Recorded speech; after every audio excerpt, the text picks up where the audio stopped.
Pada bagian 2 ini kita akan bahas terkait dengan kesetimbangan reaksi redoks, di mana setiap reaksi kita tahu akan selalu mencapai kesetimbangan. Ya, di sini kita lihat ada persamaan oksidator plus reduktor akan menjadi produk oksidasi dan produk reduksi. Kita tahu bahwa dalam reaksi redoks ada dua reaksi yang terlibat, yaitu oksidator dan reduktor.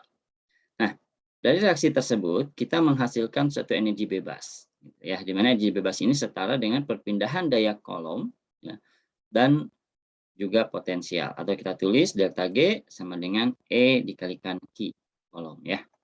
Daya kolom ini proporsional terhadap jumlah elektron, sehingga kolom ini dituliskan sebagai N atau jumlah mol elektron dikalikan F atau bilangan Faraday. Di mana Q di sini ini kita konversi dengan N kali F, dan kemudian arahnya karena ini melepaskan energi maka arahnya adalah negatif. Sehingga delta G akan sama dengan negatif N dikalikan F dikalikan E. Baik, kemudian kita masukkan ke persamaan hubungan antara potensial reaksi dengan konsentrasi reaktan dan juga produk. Kita tuliskan seperti ini, ya. Minus N kalikan F kalikan E sama dengan minus N Fe 0, ya, plus RT ln Q. Di mana E0 ini adalah potensial standar.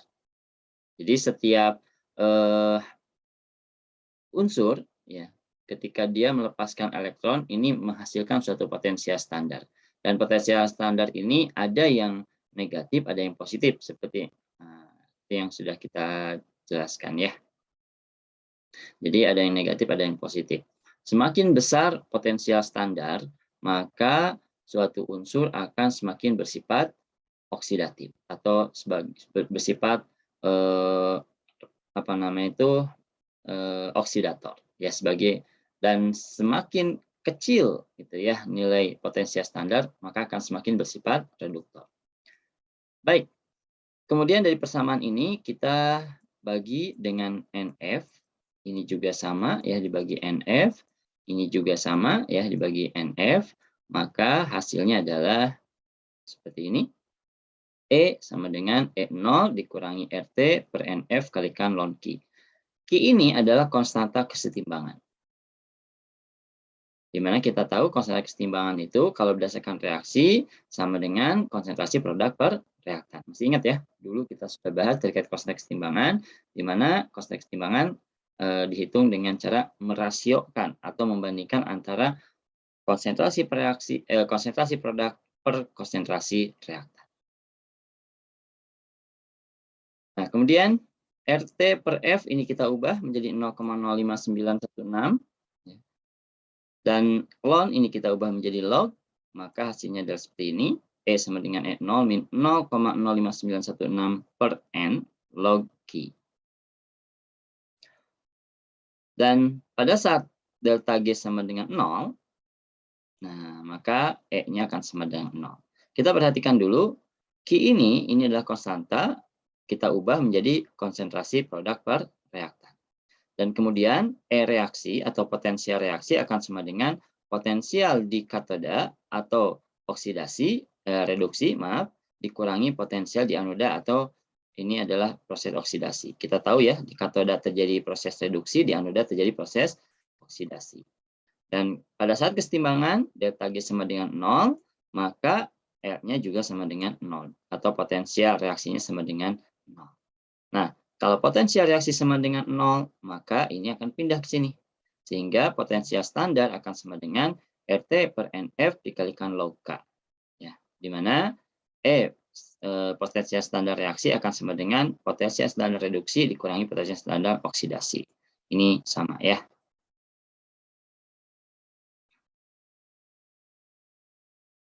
Nah, ini adalah potensial standar reduksi yang tadi saya sedikit jelaskan, bahwa semakin tinggi potensial standarnya, maka dia akan semakin bersifat oksidator. Semakin rendah akan semakin bersifat reduktor. Dan kita lihat ya, emas ini memiliki potensial standar yang sangat besar, sehingga emas sulit untuk dioksidasi. Gitu. Jadi kalaupun emas disimpan dalam kondisi terbuka, itu ya terpapar oleh oksigen, maka dia tidak akan teroksidasi. Kenapa? Karena oksigen sendiri memiliki potensial standar lebih rendah dibandingkan emas. Tapi berbeda halnya kalau kita simpan besi di tempat terbuka, di mana besi memiliki potensial standar lebih rendah dibandingkan dengan oksigen, maka besi akan dioksidasi oleh oksigen. Oleh karena itu, untuk beberapa produk, supaya besi ini tidak mudah dioksidasi oleh oksigen, maka kita tambahkan produk lain yang memiliki potensial standar lebih rendah dibandingkan besi. Ada Cu, tambahkan Sn atau Zn gitu ya, dan lain sebagainya, sehingga besi ini menjadi lebih tahan karat ya. Jadi semakin apa namanya itu semakin besar gitu ya potensial standar, maka dia akan semakin bersifat antioksidan. Baik, ini adalah contoh ya bagaimana kita menentukan suatu potensial reaksi dari satu reaksi redoks yang sudah berjalan. Kita melihat ada notasi elektrokimia di mana di notasi ini ada Zn ya, ini pada anoda berarti ya. Dan Zn ini dalam awalnya bentuk S atau bentuk logam, kemudian dia teroksidasi ya menjadi ZnCl2 atau Zn2+. Nah, kemudian di sini kita peroleh konsentrasinya adalah 0,0167. Kemudian di sini ada Ag. Nah, kalau di sini kan terjadi proses di anoda ya, terjadi proses oksidasi di mana Zn menjadi Zn2+, kalau di sini sebaliknya terjadi proses reduksi ya, di mana dari Ag+ menjadi Ag ya, dengan konsentrasinya 1 molar. Kita perhatikan potensial standar untuk Zn2+ menjadi Zn sama dengan minus 0,7618. Anda perhatikan kalau ada tanda miring garis miring seperti ini, maka ini artinya sebenarnya Zn2+ menjadi Zn. Kita perhatikan ini biloxnya 2, ini biloxnya 0, maka kita tambahkan elektron. Sebanyak berapa? 2 elektron. Jadi Zn2+ plus 2 elektron menjadi Zn ya dalam bentuk solid, ini potensial standarnya minus 0,7618. Berarti ini sangat bersifat antioksidan ya. Jadi karena potensial standarnya rendah, maka dia reduktor. Nah, berbeda hanya dengan Ag. Ag ini positif 0,7996, ini adalah oksidator. Dan kalau kita perhatikan di sini gitu ya, potensial sel ini akan sama dengan potensial standar dikurangi 0,05916 per N kalikan log Q. Di mana potensial standar sama dengan potensial reduksi kurangi oksidasi. Siapa reduksi? Ini ya. Siapa oksidasi? Ini. Nah, berapa potensial sel dari reaksi tersebut? Kita gunakan dua cara di sini ya. Cara pertama seperti ini ya, kita lihat bahwa Zn ini konsentrasinya 0,0167 dan Ag konsentrasinya 0,1 molar. Kemudian kita hitung potensial selnya dengan cara kita menghitung satu persatu potensial dari baik dari reduksi maupun dari oksidasi atau baik yang terjadi di anoda maupun di katoda. Yang di anoda yang terjadi adalah ini ya, Zn nah ini ya, Zn2+ plus 2E menjadi Zn sama dengan minus 0,7618.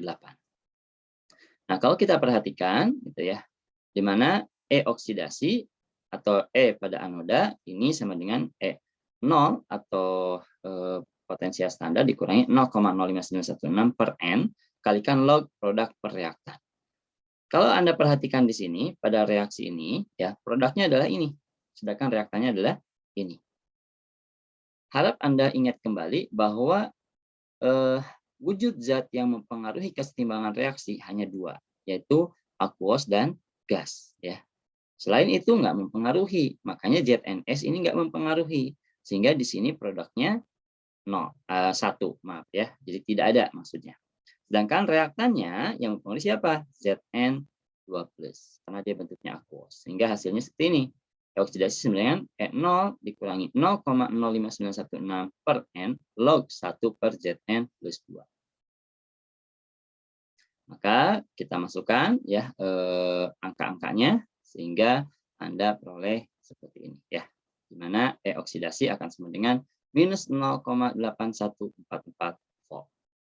Kita lihat yang di katoda. Di katoda adalah Ag ya, Ag plus elektron menjadi Ag, di mana potensial standarnya positif 0,7996. Sama ya, kita masukkan angkanya dan di sini Ag-nya juga S, maka ini adalah 1 dan di bawahnya adalah Ag plus. Di mana Ag plus kita masukkan angkanya sama dengan 0,1 dan hasilnya adalah 0,74044 volt. Maka dengan demikian kita sudah tahu E oksidasinya berapa, E reduksinya berapa. Kita masukkan ke persamaan di mana E sel itu sama dengan E reduksi dikurangi E oksidasi. Maaf, ini 0,7404 ya.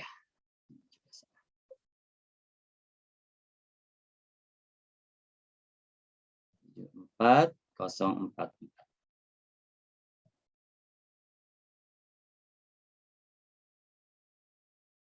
Nah,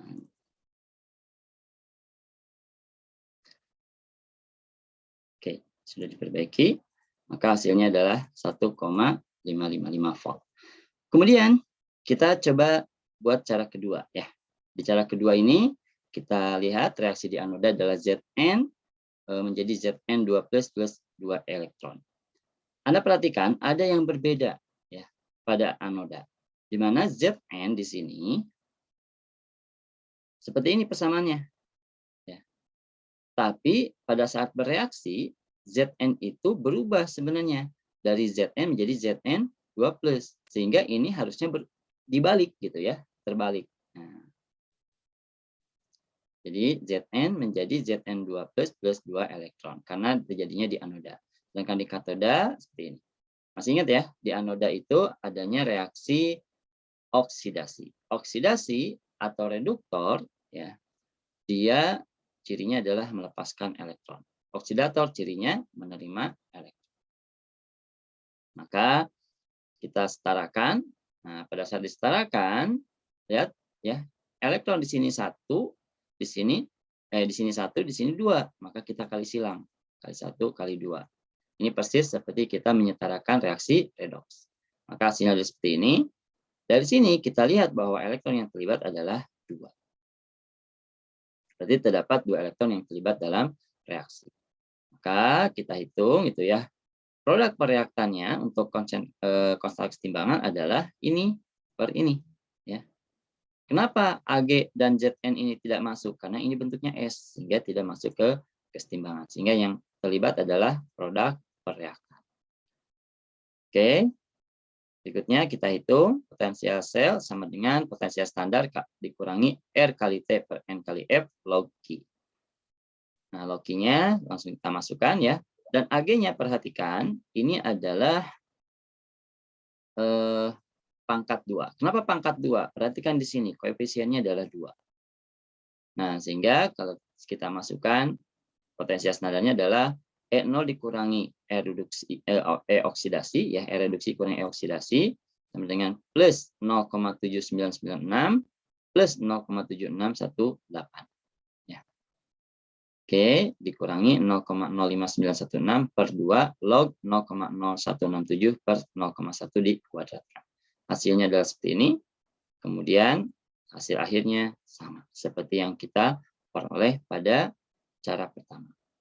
Boleh Anda pakai cara pertama silahkan, pakai cara kedua juga silahkan. Baik, itu saya rasa untuk segmen kedua. Ya, kita akan lanjutkan ke segmen ketiga terkait dengan soal latihan ini. Sekian dulu ya, kita masuk ke segmen ketiga. Terima kasih.